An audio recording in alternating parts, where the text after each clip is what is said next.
आज जो है हम लोग क्लास 10th के लिए एक ज्योग्राफी का चैप्टर पढ़ने जा रहे हैं जिसका टाइटल है कृषि यानी एग्रीकल्चर।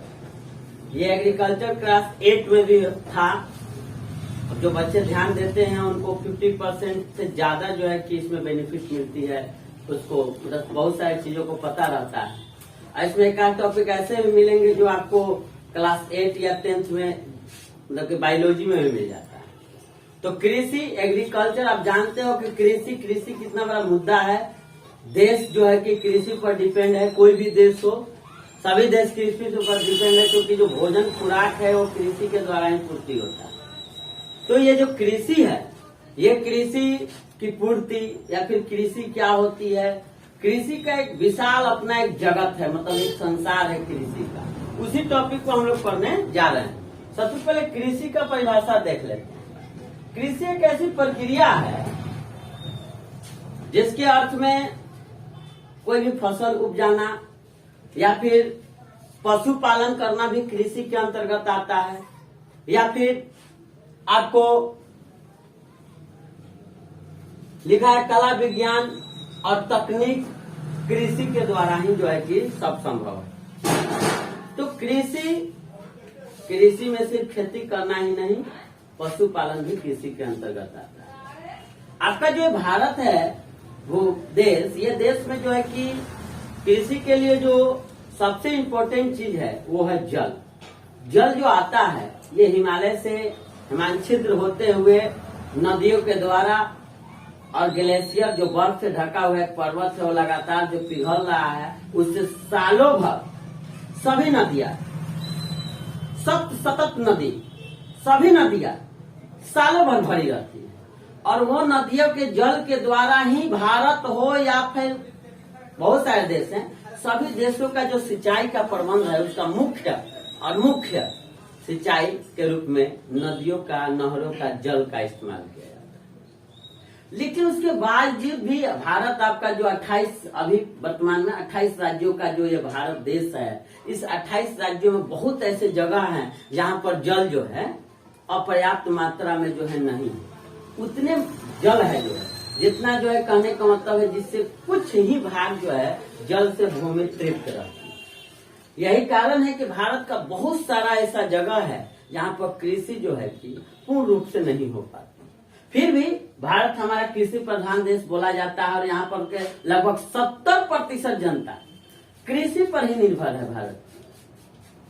अब देखिए, ये कृषि के परिभाषा को जानने के बाद आपको बता दें जो कृषि है ये 2 प्रकार की कृषि के अंतर्गत बटा हुआ है। अब ऐसे कृषि तो ऐसा क्षेत्र भारत का वैसा राज्य जहां पर पानी बहुत कम मात्रा में होता है, वैसा राज्य में जो कृषि होता है वो शुष्क कृषि के नाम से जाना जाता है, ड्राई एग्रीकल्चर।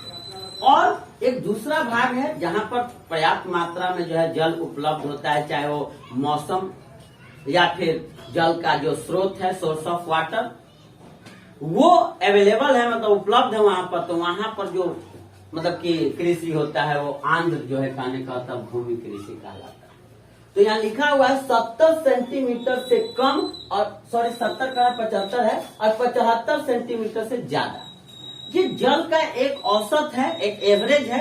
इतना अगर जल जहां पर होती है वहां पर कहने का मतलब है कि इससे अगर ज्यादा होती है तो वो वहां की भूमि जो है कि फर्टिलाइजर, उर्वरक सब में जो है कि पर्याप्त होता है, आपको हर प्रकार की फसल उग जाती है। आप समझ सकते हो कि जल नहीं है तो फिर वहां सब फसल नहीं उग सकता। ऐसा नहीं फसल नहीं उगेगा, फसल उगता है। एक छोटा सा एग्जाम्पल लेते हैं कि अब जैसे राजस्थान है जो सबसे ड्राई, वहां की जो मिट्टी है काफी ड्राई सूखी हुई है, तो वहां पर ऐसा थोड़ी है कि फसल या पौधे उगते ही नहीं, पौधे उगते हैं, लेकिन वो पौधा थोड़ा सा अलग किस्म का होता है। उनका जो मतलब प्रॉपर्टीज होता है, उनकी जो विशेषताएं होती है वो अलग अलग होती है। नागफनी हो गया या फिर नारियल हो गया या खजूर हो गया, ये सब पेड़ वहां पर हैं। वहां पर तरबूज, ये सब फसल उगते हैं। ये सब प्लांट को हम प्लांटेशन कर सकते हैं। लेकिन अब वहां पर कोई धान रोपना चाहे संभव नहीं है, क्योंकि धान एक खरीफ फसल है जो आगे इसी चैप्टर में मिलेगा, और उसके लिए बहुत ज्यादा जल की जरूरत है और मिट्टी भी चाहिए, तो जलोढ़ मिट्टी चाहिए, और वहां पर तो बलुई मिट्टी। इसलिए धान के लिए वो पर्याप्त नहीं है। और यही कारण है राजस्थान में अभी भी ऐसा मान्यता है, ऐसी अवधारणा है कि अगर वहां पर जिस समय बारिश बरसता है, जिस दिन भी बारिश बरसेगा, किसान जो प्रजाति के लोग हैं, किसान जो प्रवृत्ति के लोग हैं, वो मतलब कि एक तरह से लड्डू पूरे गांव में बांटते हैं, अपने टोले मोहल्ले में लड्डू की मतलब वितरण करते हैं। इतना मतलब वो उत्साहित हो जाते हैं बारिश होने के बाद। ये आप ही के भारत के एक राज्य की कहानी। और एक समय था जो जल से भरा हुआ करता था, इसका इतिहास से उठाकर राजस्थान का इतिहास देखना। चलिए, यहाँ पर जो दोनों प्रकार की जो शुष्क भूमि कृषि, आंध्र भूमि कृषि है, तो इसका मेन टॉपिक वही है। अब शुष्क है, वहाँ की मिट्टी एकदम सूखी रहती है, वहाँ पर सभी प्रकार की फसल होती है। नहीं आंध्र है तो मतलब कि वहाँ पर क्योंकि 75 सेंटीमीटर से अधिक बारिश होती है, अब उसे जितना भी ज्यादा हो जाए, वहाँ की मिट्टी हमेशा जो है कि उसमें नमी रहता है। आंध्र का मतलब नमी होना, और वहाँ पर बहुत प्रकार की फसलें उग जाती है। अब देखिए, भारत में अगर कृषि के महत्व के कारण की अगर बात की जाए, तो भारत में कृषि का महत्व, भारत में कृषि का महत्व क्यों है, भारत के लोग 70% कृषि पर निर्भर क्यों है, ये सभी क्वेश्चनों का आंसर यहाँ पर आपको 5 टॉपिकों के बाद दिया गया है। ध्यान से देखिए, लिखा है कि कृषि देश के आर्थिक जीवन का प्राण है। दूसरा टॉपिक है कि यहाँ विशाल जनसंख्या के लिए भोजन कृषि से ही प्राप्त होती है। तीसरा टॉपिक है कृषि पर लगभग सभी उद्योग निर्भर है। चौथा है कि राष्ट्रीय आय में भारतीय कृषि का मूल्य मतलब मुख्य योगदान है। और पांचवा है, इसमें भारत के कई राज्यों के जो गरीब समुदाय हैं, वो कृषि के कारण ही जीवित हैं, अन्यथा मर जाते हैं। तो आपको बता दें, ये 5 ऐसा रीजन है जिसके कारण भारत में कृषि प्रधान है, भारत को कृषि प्रधान देश बोला जाता है। तो भारत में कृषि प्रधान देश होने के कारण आप सोच सकते हो, अपने ब्रेन से जो है कि ये दिमाग लगा सकते हो कि कृषि है तो देश है, क्योंकि हम सब चीज को बिना खरीदे रह सकते हैं। अभी कुछ समय पहले लॉकडाउन लगा था, उसमें आप देखे होंगे, कभी गौर किए होंगे अपने आजू बाजू समाज में घूमकर, कि सब चीज पर इंसान पाबंदी लगा दिया था। कपड़ा नहीं खरीदता था, वस्त्र नहीं खरीदता था, मतलब कि गहना गुड़िया जो आभूषण नहीं खरीदता था, कोई इंटरटेनमेंट का साधन करे या न करे, लेकिन भोजन जो 3 टाइम चाहिए वो तो भाई वो पॉसिबल ही। इसलिए आलू प्याज जो भी हरा सब्जी है, लोग अच्छे बिजनेस वाले लोग, साइकिल का दुकान करने वाले या दूसरे बिजनेस से जुड़े हुए वाले, ये सब बेचने लगे।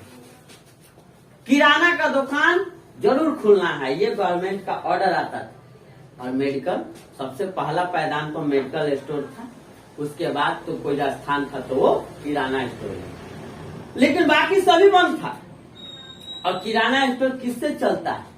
एग्रीकल्चर से चलता है, क्योंकि किराना दुकान पर जितने भी आपको वस्तुएं दिखाई देगी वो खाद्य पदार्थ 90% होगा। और वो खाद्य पदार्थ कहाँ से आएगा? एग्रीकल्चर से आएगा। तो यहाँ पर आपको कहने का मतलब पूरे जीवन का प्राण है एग्रीकल्चर। आपको जितने भी उद्योग धंधे दिखाई दे रहे हैं वो एग्रीकल्चर की वजह से 90% से ज्यादा है। ऐसे नहीं सभी है, अब लोहा का जो इस्पात तैयार कर रहा है उससे एग्रीकल्चर से कोई लेना देना नहीं है, लेकिन अब वस्त्र तैयार कर रहा है, जूता चप्पल तैयार कर रहा है ना, ये सब में एग्रीकल्चर का तो भूमिका है। आगे देखिए, यहाँ लिखा है भारत में कृषि भूमि उपयोग। अब देखिए, भारत में जो भूमि है वो मतलब कि लगभग 4 खंडों में उसको डिवाइड किया गया, उसको वितरित किया गया है। आप अपने समाज में, अपने आजू बाजू, अपने जो चौरी वगैरह जिसको बोलते हो, वहां जाकर देख सकते हो। तो वहां पर देखो, एक टॉपिक होगा शुद्ध बोया गया क्षेत्र, दूसरा है चालू पड़ती भूमि, तीसरा है अन्य पड़ती, और चौथा है कृषि योग्य व्यर्थ भूमि। अब देखिए, ये जो शुद्ध बोया गया क्षेत्र है, जो अभी आपको जिस भूमि पर प्लांटेशन हो रहा होगा, धान, गेहूं, मटर, मक्का, ये जो फसल मतलब कि समय के अनुसार रोपा गया होगा, वो समझ जाइए कि शुद्ध बोया मतलब शुद्ध भूमि है वो, उसको अभी बोया भी गया।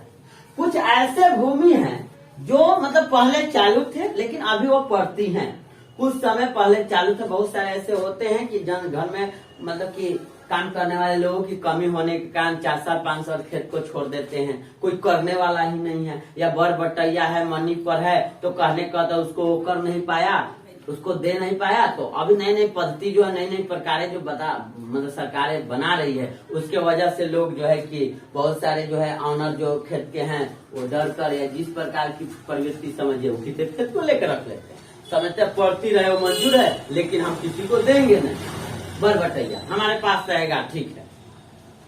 क्योंकि आपको अभी न्यू जनरेशन को आगे जाओगे तो पता चलेगा, क्योंकि कुछ दिन पहले ही नियम ऐसा लगा दिया गया था, मतलब कि बटैयादार के लगता था कि बटैयादार जो कर रहा है उसी का खेत हो जाए। लो अब ऐसा जब मतलब कि जमींदार टाइप के लोग और जो मतलब कि अच्छे अच्छे जो खेतिहर थे, बड़े बड़े किसान का भूमि प्लॉट रखते थे, वो जब इस बातों को सुने तो उनका जो है पैर तले जमीन खिसकने लगा, कहा कि भाई जल्दी जल्दी खेत को छुड़ा लो, अपने पास रख लो, नहीं तो खेत हाथ से फ्री में चला जाए।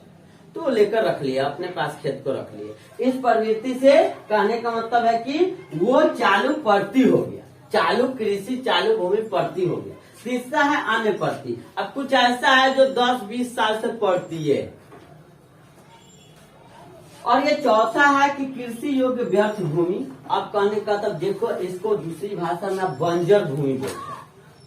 अब मतलब कि उसमें कोई चाह के भी कुछ नहीं उगा सकता, क्योंकि उसका मतलब कि एक्टिवेशन देखा गया है कि उस पर उगाया जाता है, लेकिन मतलब कि लागत ज्यादा हो जाता है और आय कम हो पाता। वैसे काम कौन करने जाएगा, 5-6 लगा के खैर कमाने, ऐसा तो कोई करेगा नहीं, किसको उतना टाइम है। इसलिए वैसे भूमि बर्जर हो जाता है, उसमें ज्यादा मतलब कि गवर्नमेंट को चाहिए जैसे कि, तो वैसे वैसे जमीनों पर ही सर्वे कर और वहाँ पर प्लांटेशन करना चाहिए, कंपनी वगैरह को बनाना चाहिए, ठीक है ना। इस प्रकार की सारी प्रवृत्तियां जो है कहने का तब लागू करके वैसा चालू करना चाहिए।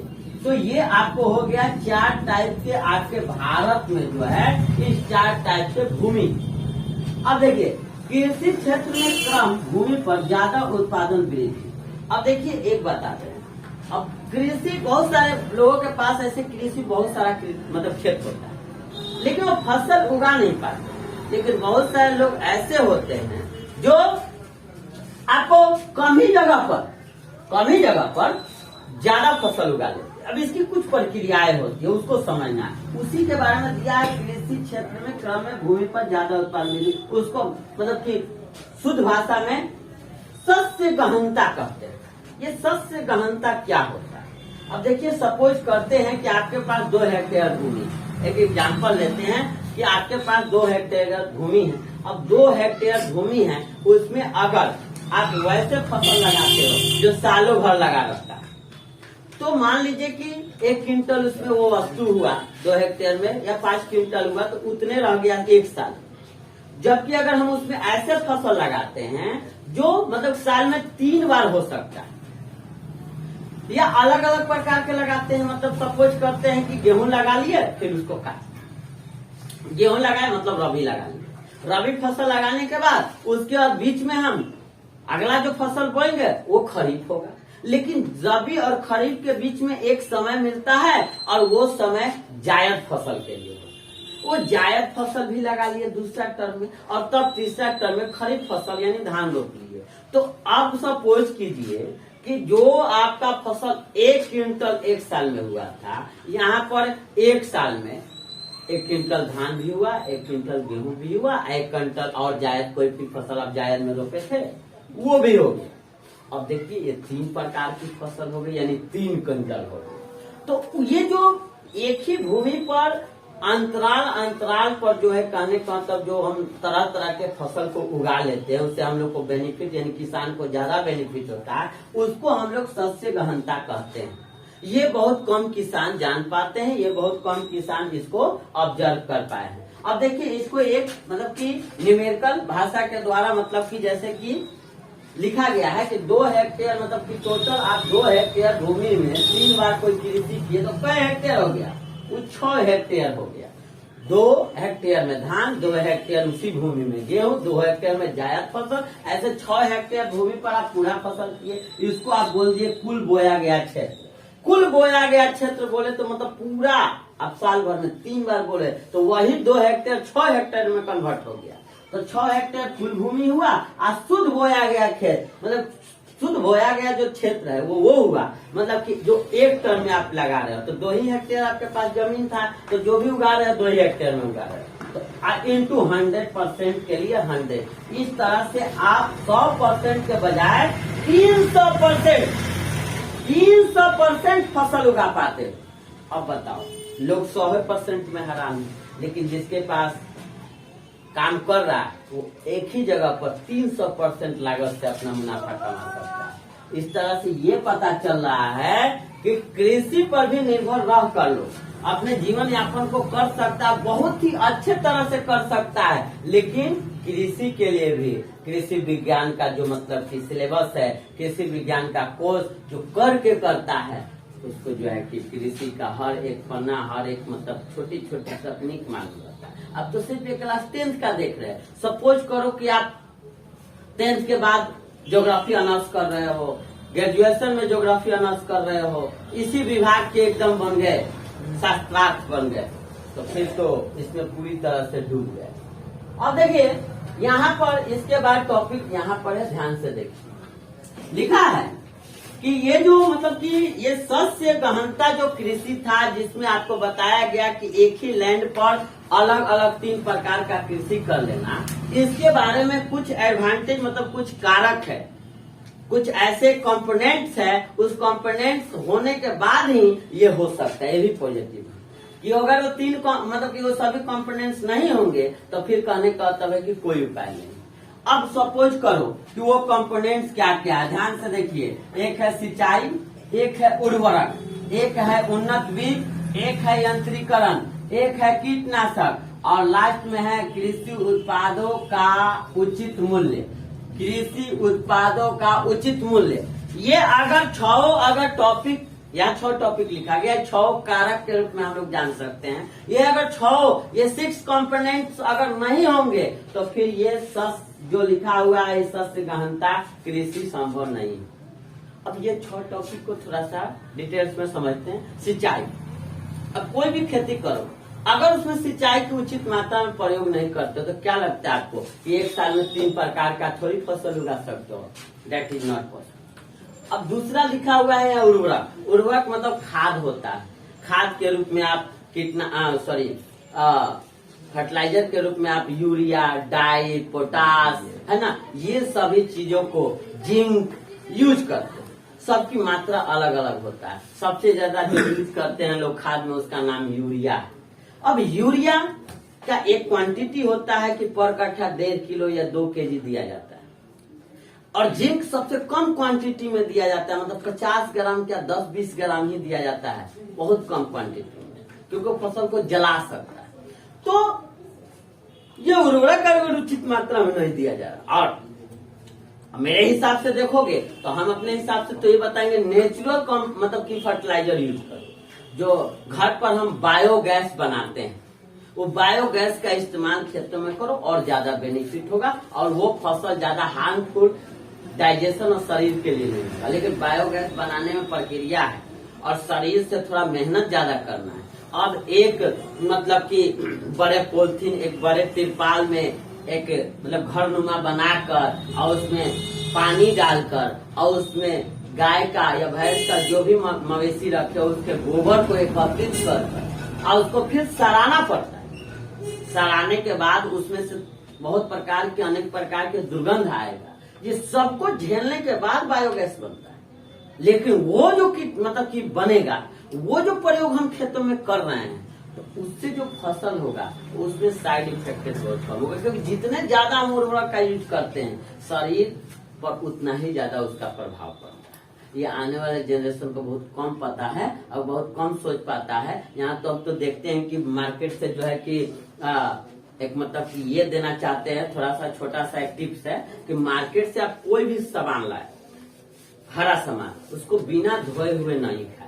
ऐसे बहुत सारे को आदतन फितरत होता है, चाहे वो मिर्चा हो, चाहे ककड़ी हो, चाहे खीरा हो, चाहे गाजर हो, ये सब ऐसे आइटम हैं जो जिसको आप खरीद कर लाते हो और उसको खाने का प्रयास करते हो।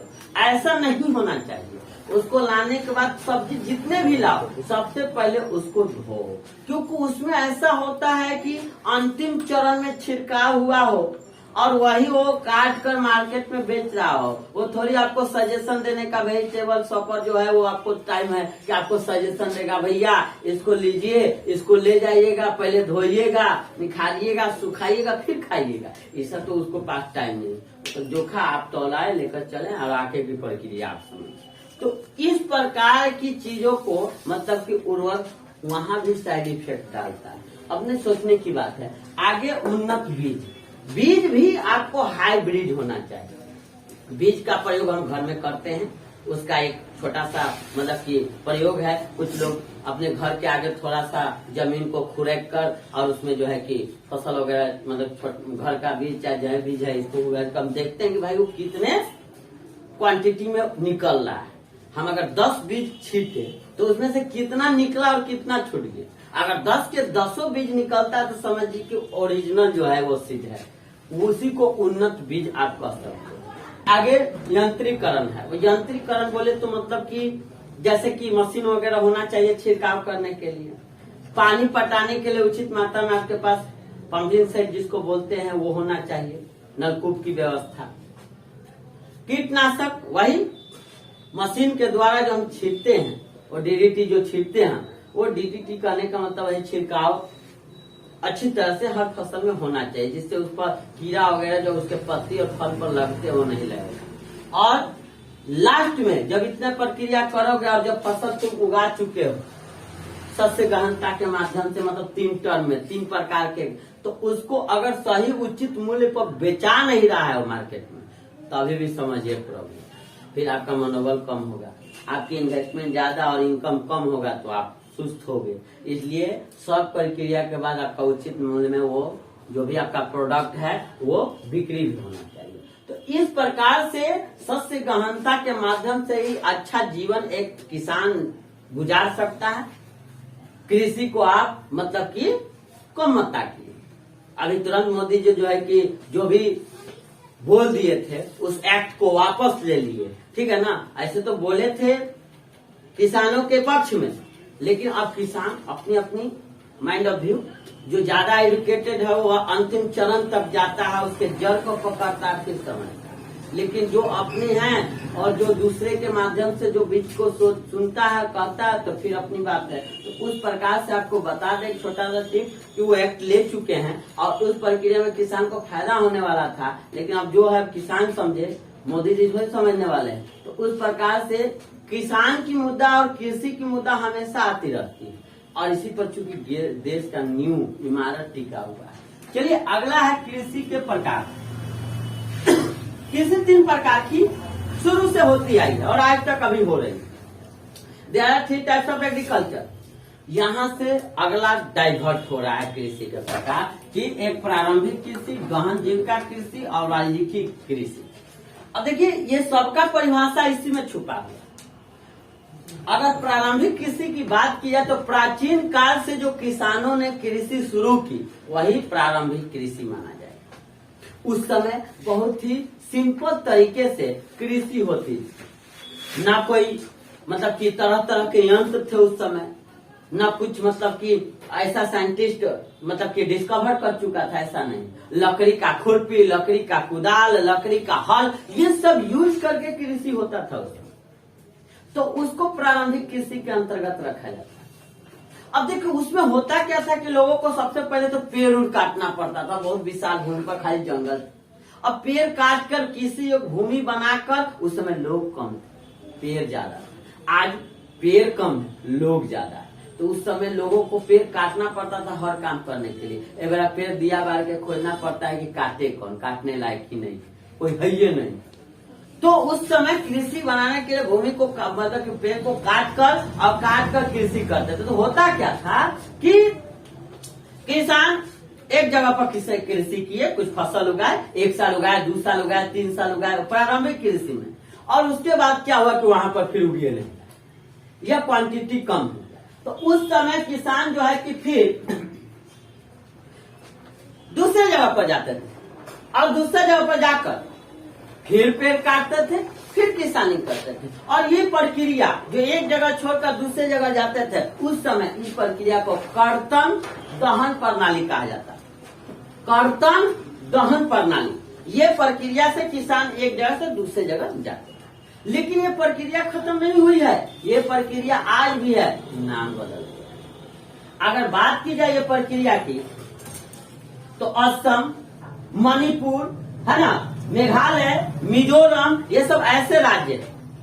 मेघालय, मिजोरम, असम, मणिपुर, ये सब ऐसे राज्य हैं जहां पर इस प्रक्रिया द्वारा कृषि होती है और उसका नाम हो गया झूम कृषि। बहुत भी टॉपिक है, याद रखिएगा। झूम कृषि से आप क्या समझते हैं या ये किस राज्यों में होता है? तो झूम कृषि ये प्रारंभिक कृषि के अंतर्गत ही आता है और इसमें किसान करते क्या है, एक जगह पर किसान कृषि किए, मतलब खेती गृहस्थी किए और फिर नेक्स्ट दूसरे जगह पर चले गए और फिर वहां पर करने लगे, वहां पर से भी बोर हो गए, मतलब कि अब तीसरे जगह पर चले गए। और वो उस प्रकार की कौन जंगलों वगैरह में जो रहने वाले हैं, तो जो जंगलों की दृष्टि से ज्यादा जो इम्पोर्टेंट राज्य है उसको एग्जाम्पल में ले लीजिए, मेघालय है, चाहे मिजोरम है, चाहे असम है, ये सब आता है।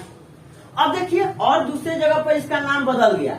अब दूसरे जगह पर इसका नाम है, अगर मणिपुर जाते हैं और कहने का तो इसमें इसका नाम ऊपर होता है पामलू। पामलू भी कृषि का नाम है। और तीसरा एक जगह और होता है, वहां पर जाने को उस राज्यों का नाम है छत्तीसगढ़।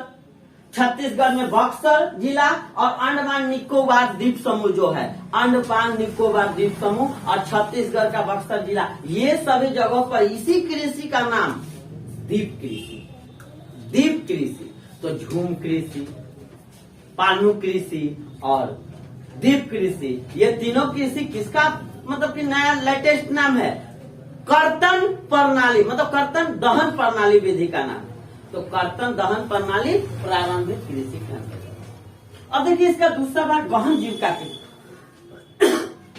यह कृषि धीरे धीरे जब प्रारंभिक कृषि का थोड़ा सा विराम हुआ तो अब लोग थोड़ा सा अपडेट हो गया, लेटेस्ट वर्जन इनका अपडेट हुआ, तो अब थोड़ा सा यंत्र इन लोग को मिला, फावड़ा वगैरह मिला, हथियार सब मिला एकदम। अब जो है कि ये लोग कृषि थोड़ा सा लेटेस्ट तरीके से करने लगे। तो इसमें जो है कि गहन मतलब होता है गहराई, थोड़ा सा ज्यादा गहराई के साथ जब करने लगे तो ये लोग कम जगह पर अच्छे फसल उगाने लगे। तो लेकिन इसमें हुआ क्या, इसमें उस समय शुरू जो हुआ और अभी भी इसमें प्रतिशत कम है। ऐसे गहन जीविका कृषि में किसानों की प्रतिशत बहुत कम है। इसमें वही लोग हैं जो कृषि के बारे में पूरी तरह रूबरू हुए, पढ़े, स्टडी किए, गहन विचार किए, फिर गहन कृषि के क्षेत्र में उठाए, वो लोग आए। और चौथा वाणिज्यिकी कृषि है। इसके अंतर्गत क्या हुआ कि व्यापार की दृष्टि, वाणिज्यिकी मतलब हुआ व्यापार की दृष्टि, व्यापार की दृष्टि से बहुत सारे कृषि किया जाता है। नकदी, कैश क्रॉप, नकदी फसल, बोए भजाओ बस करते रहो। जैसे कि ईख है, गन्ना है, चाय है, कॉफी है, इस समय सोचना नहीं, अंगूर है, सभी कच्चे फसल इसी में आया, केला वगैरह सब कच्चा। अब इसके लिए जो है ना वाणिज्यिक कृषि के लिए मतलब कि यातायात का साधन एकदम अवेलेबल होना चाहिए। फिलहाल तो एकदम हुआ और मतलब खेत तक गाड़ी जा रहा है, तुरंत खेते से गाड़ी पर लदाया, तुरंत बेचने के लिए चला। क्योंकि अगर केला 24 घंटा से ज्यादा और 36-48 घंटा के ज्यादा रुक जाता है तो सड़ जाता है। इसलिए आपको नहीं मालूम है, आपको एक बता रहे हैं, जिसको मालूम होगा अच्छी बात है तो बता दे। मुंबई से नासिक, नासिक से मतलब कि दिल्ली वगैरह वगैरह जो टाउनों में, हैदराबाद, सिकंदराबाद, ये सब जो घूमता है ट्रक, उसमें जो ट्रक का ड्राइवर जो ड्राइविंग करता है उस सबको ना इनाम रखा जाता है। 24 घंटा में अपने डेस्टिनेशन मतलब जहां उनकी मतलब पहुंचने की स्थान है, 24 घंटा 48 घंटा मतलब डिस्टेंस कवर करना 48 घंटा है तो टाइम दिया जाएगा मालिक की ओर से 36 घंटा।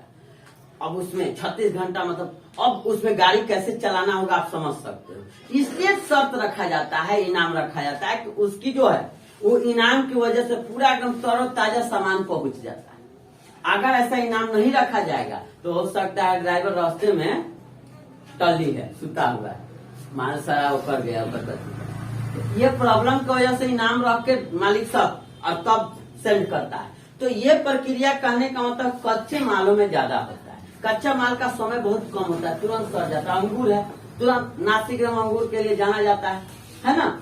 बिहार में हाजीपुर हो या मुंबई में एक मतलब कि अरे क्या वो एक जगह है, वहां पर केला बहुत ज्यादा होता है ना।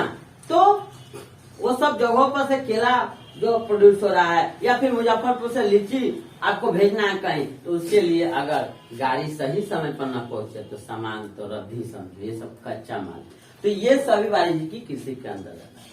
अब अगला हम क्या करते हैं, फसलों के आधार पर कृषि को फिर एक बार डिस्ट्रीब्यूट करते हैं। ये कृषि के आधार पर 3 प्रणाली हुआ अलग अलग। अब फसलों के आधार पर देखा जाए तो थोड़ा देर पहले हम बताए हैं, रबी फसल, खरीफ फसल और जायद फसल, ये जो यहाँ पर लिखा गया है।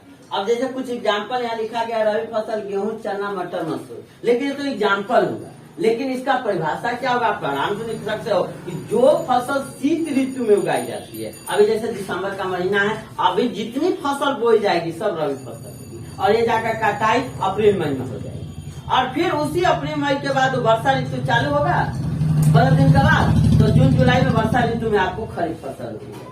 लेकिन कुछ लोग ऐसे होते हैं ना, ये दोनों फसल के मध्य में एक और फसल उगा लेते हैं। अब झिंगुनी, तरोई है ना, यहाँ लिखा हुआ है, झिंगुनी, तरोई, नेनुआ, भिंडी, खीरा, ककड़ी, ये सब क्या करता है, वही में रोक देगा। ये सब जायद फसल एक्स्ट्रा इनकम के लिए। अब जिसके पास जितना दिमाग है और कमाना उसको उसी से है, तो फिर बहुत सारे आपको मिलेगा भारत में या बिहार में रिटर्न ऑफ, मतलब कि MBA करके, अब BCA करके, अब BBA करके आके क्या कर रहे हैं, कृषि कर रहे हैं। तो चलिए, कहने का तो ये कि ये आपको यहाँ तक का नोट तैयार करके इसको प्रिपेयर कर लेना है, रिमेम्बर कर लेना है।